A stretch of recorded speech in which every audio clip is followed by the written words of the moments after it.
So today I'm coming to you from the Library of Africa and the African Diaspora as Sylvia Arthur is launching this beautiful event space, which is the Mbari at Lotad.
Welcoming you in your own space. Yeah, so I'm sure everyone is excited about how this place looks, and congratulations on putting this together. Thanks. And what did my breath was taking away. But let's get right into the conversation. Tell us what Mbari is all about. Okay, so the Mbari is or to give it a school name, it's the Mbari Artists and Writers Club. And it was a club in Ibadan in northern Nigeria that was set up in 1961 by a German academic called Uli Beyer. And Uli Beyer had come to Nigeria from the UK, actually. He was actually in a British prisoner of war camp during World War II for 4 years or 5 years. And then when he got out of the camp, he went to the UK. He was an English teacher. And then he saw a job advertised for an English teacher in Nigeria. And he decided, well, Nigeria is a warm country. And he didn't know anything about it, and so he decided to go to Nigeria. And when he was there, he was teaching at university and at schools and stuff. And one thing that made him different, I guess, from other Europeans who were in Nigeria at the time was that he thought that traditional African art and oral literature was literature and it was art, and nobody else was thinking in that way. So in 1956, he attended the Congress of Negro Writers in Paris, which was actually organized by Presence Africaine, which was a literary journal that was founded by Alioune Diop in 1947.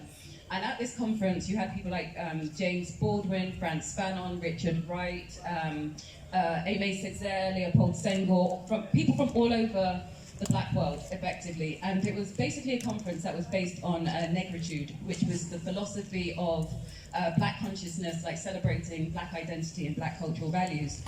And when he went to this conference, he was so inspired by what he saw, and he thought that this is something that could happen among English-speaking writers. So when he got back to Nigeria, he decided to start a journal called Black Orpheus. And as you can see on the wall, these are covers of early Black Orpheus journals. And that started in 1957. These covers, I should say, were designed by his wife, Susan Wenger, who was an artist. But in Black Orpheus, they published loads and loads of African writers. What was important about the journal is that they published lots of African writers in translation. So they would publish French African writers, Portuguese African writers, as well as English African writers. And then in 1961, he had the idea for the Mbari. And as I said, the Mbari was a creative and social hub that was in Ibadan. It was built on the site of a former Lebanese restaurant. And the kind of founding people were Uli Beyer, Wole Soyinka, Chinua Achebe, J.P. Clark, Ezekiel Mafelele, Demas Nwoku, the artists. So it was artists and writers collectively, not just writers.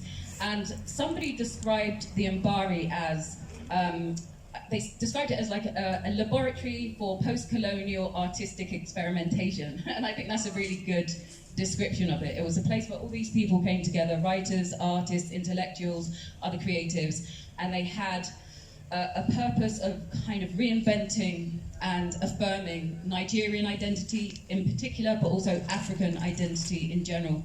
And you have to remember the time that it was, 1961, lots of African countries achieving their independence. Nigeria achieved independence in 1960. Obviously, Ghana had achieved it in 57, and then there were a whole slew of countries that got their independence in 1960. So it was really a cultural hub for all kinds of artistic expression. So aside it being like a revolution of the literary and creative scene in Nigeria, what impact did Mbari have across West Africa? It had big impact on West Africa, and not just West Africa, but the whole of the Black world, let's say, African America, the Caribbean, etc. So it wasn't just the place, as I said, where Nigerian artists and writers came. You had people coming from the Caribbean, you had people coming from America, you had people coming from Europe, and so I think the influence of it was great and is still felt today, for sure.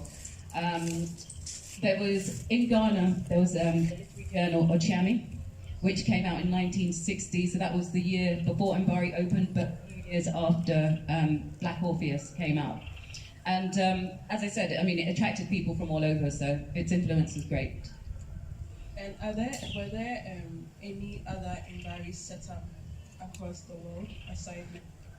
Not aside from Nigeria, but in Nigeria there were two others that were set up. There was one that was set up, I think it was Mbari Mbayo, and then there was another one in somewhere that I can't pronounce or remember, sorry. But there were three Mbaris. The main one was in Ibadan, that was set up by Uli Beya, and then the one in Mbayo was spearheaded by the guy who is next to Wole Soyinka on the left, Duro Ladipo. Yes, Duro Ladipo, who was a Yoruba playwright and dramatist, etc. So, and also Ezekiel Mafalele, who was on the right, yes, of Soyinka. He also set up an Mbari, or helped set up another one in Nigeria as well. I'm interested to know if there are any women part of the Mbari, because I see a lot of male pictures. Yes, I mean, I think kind of indicative of the time, there were not that many. There were a handful, and the one that comes to mind immediately is Mabel Shegun, who is actually on the wall over there. And what we tried to do with the wall is that we tried to get pictures of the Mbari club when they were young, so that it looks like, you know, they were from the Mbari. But the ones that we have of Mabel Shegun, and I should say that it's very difficult to get high quality pictures of African writers, especially from back in the day, let alone of women. And so you can see that the two that we have of Mabel Shegun, there's one on her graduation when she was 23 years old, and then the other one is when she's much older. And she's still alive today. I think she's 92 or 94. So that was Mabel Shegun, who was a poet and also a prose writer, a short story writer, but also a prolific children's writer as well. So apart from her, there was also Colette Omogbai, who was a painter. Yes, she was a painter, a surrealist painter. Because as I said, Mbari was not just writers; it was also visual artists as well. And not much of her work survives actually today, and it's quite difficult to get images of her as well. And then the other person is two other people actually. There's Suzanne Wenger, who I said designed these Black Orpheus covers, who was the first wife of Ulibea, and then Georgina Betts, who was the second wife of Ulibea.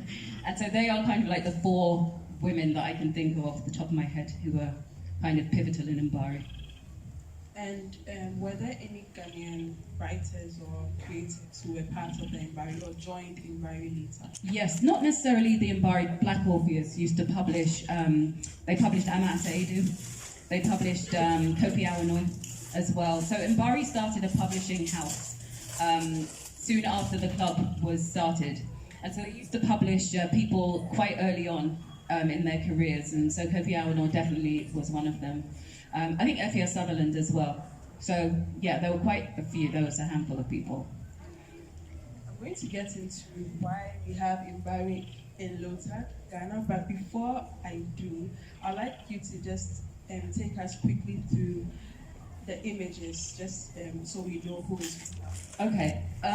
So in the top left-hand corner, we have Vincent Kofi Akpete, who was a Ghanaian, so yes, there's our Ghanaian. So he was a Ghanaian sculptor, very famous, very well known. Yes, I mean, you know. This is my first time. Yeah. but this is what I think, this is why this place is important, because there are Ghanaians and there are Africans who we should all know about. We should know about them from school.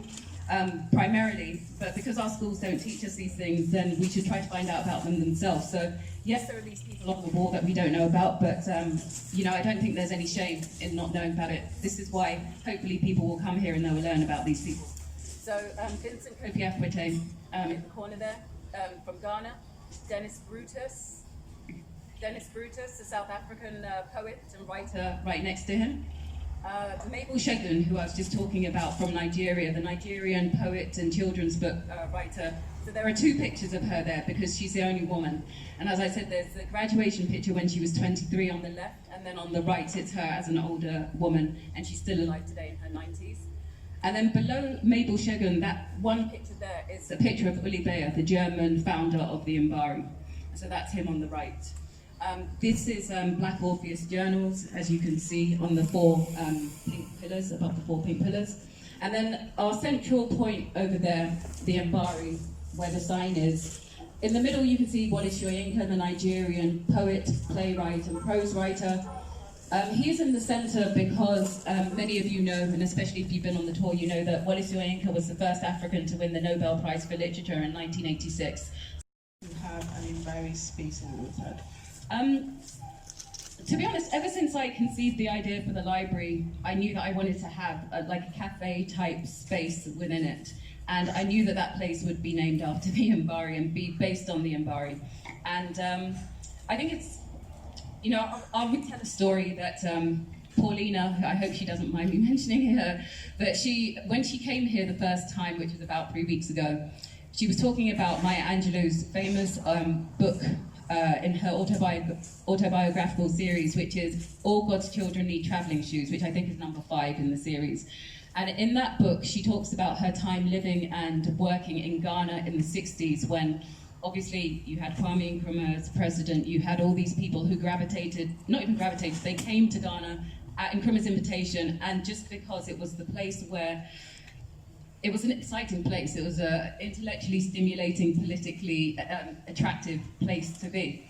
And you know, we were talking about that book in the biography and saying that Ghana now feels like Ghana then, in a sense. It feels like Ghana is going through a renaissance with, you know, lots of people coming back. There is an excitement about being here. There is kind of like loads of ideas circulating. People want to come together from all over the diaspora. And so that's what this library is. You know, this is the Library of Africa and the African Diaspora. And it's a place for not just Africans, but for the whole diaspora to come to.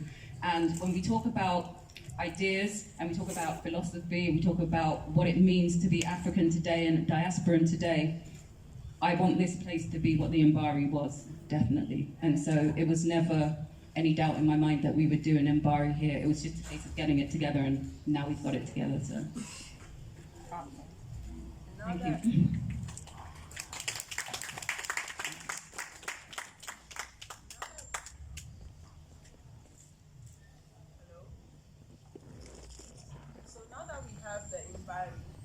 What is the vision and the goal of having this space? So what are the kinds of activities that we are going to be seeing here?